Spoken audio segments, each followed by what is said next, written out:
നാട്ടിൽ ഓണക്കാലമാകാൻ പോകുന്നതേയുള്ളൂ. പക്ഷേ ഓണത്തോടനുബന്ധിച്ചുള്ള ദിവസങ്ങളിലെ ട്രെയിൻ ടിക്കറ്റുകളെല്ലാം ഇപ്പോൾ തന്നെ വിറ്റ് കഴിഞ്ഞ സ്ഥിതിയാണ്.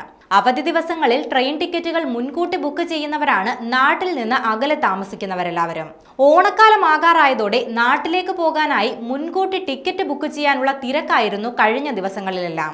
എന്നാൽ അവധിക്കാലത്ത് ട്രെയിൻ ടിക്കറ്റ് ബുക്ക് ചെയ്യാൻ മുൻകൂട്ടി തയ്യാറാക്കിയിട്ടും ടിക്കറ്റ് കിട്ടാനില്ലാത്ത സ്ഥിതിയാണ് നിലവിലുള്ളത്. ഓണത്തിന് നാട്ടിലെത്താനായി ടിക്കറ്റ് ബുക്കിംഗ് ഓപ്പണായ ദിവസം തന്നെ IRCTC വഴി ടിക്കറ്റ് വിറ്റുപോയത് നിമിഷ നേരങ്ങൾക്കുള്ളിലാണ്.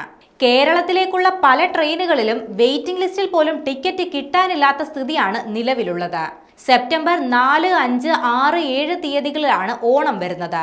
ഓണ അവധിക്കൊപ്പം തന്നെ വാരാന്ത്യം കൂടി ഒരുമിച്ച് വന്നതോടെ അവധിക്ക് സുഗമമായി നാട്ടിലെത്തുകയെന്നത് സ്വപ്നമായി അവശേഷിക്കുമോ എന്നാണ് പലരും പറയുന്നത്.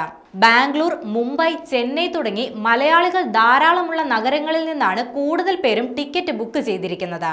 സെപ്റ്റംബർ 4 ഉത്രാട ദിനത്തിലെ ടിക്കറ്റുകൾ മിനിറ്റുകൾക്കുള്ളിലാണ് വെയിറ്റിംഗ് ലിസ്റ്റിലേക്ക് മാറിയത്. ചെന്നൈയിൽ നിന്ന് കേരളത്തിന്റെ തെക്കൻ ജില്ലകളിലേക്കുള്ള ടിക്കറ്റുകളാണ് വിൽപ്പനയിൽ മുന്നിലുള്ളത്. ഓണാവധി അവസാനിക്കുന്ന സെപ്റ്റംബർ 7 മുതലുള്ള ദിവസങ്ങളിൽ ഇതുവരെ ടിക്കറ്റ് ബുക്കിംഗ് ആരംഭിച്ചിട്ടില്ല.